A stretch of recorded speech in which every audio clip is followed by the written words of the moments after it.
Proverbs 23. When you sit down to eat with a ruler, consider carefully what is before you and put a knife to your throat. If you are a man given to appetite, do not desire his delicacies, for they are deceptive food. Do not overwork to be rich, because of your own understanding. Cease. Will you set your eyes on that which is not? For riches certainly make themselves wings. They fly away like an eagle toward heaven.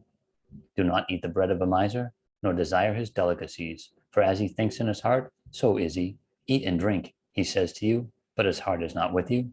The morsel you have eaten, you will vomit up and waste your pleasant words. Do not speak in the hearing of a fool, for he will despise the wisdom of your words. Do not remove the ancient landmark, nor enter the fields of the fatherless, for their Redeemer is mighty. He will plead their cause against you. Apply your heart to instruction and your ears to words of knowledge. Do not withhold correction from a child, for if you beat him with a rod, he will not die. You shall beat him with a rod and deliver his soul from hell. My son, if your heart is wise, my heart will rejoice. Indeed, I myself, yes, my inmost being, will rejoice when your lips speak right things. Do not let your heart envy sinners, but be zealous for the fear of the Lord all the day. For surely there is a hereafter, and your hope will not be cut off. Hear, my son, and be wise, and guide your heart in the way.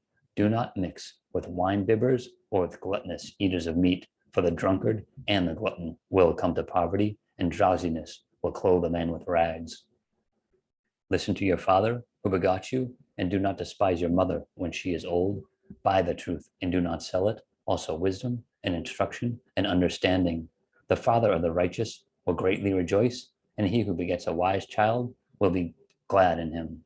Let your father and your mother be glad, and let her who bore you rejoice. My son, give me your heart, and let your eyes observe my ways. For a harlot is a deep pit, and a seductress is a narrow well. She also lies in wait as for a victim, and increases the unfaithful among men.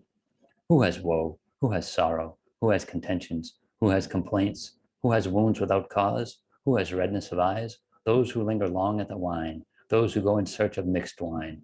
Do not look on the wine when it is red, when it sparkles in a cup, when it swirls around smoothly.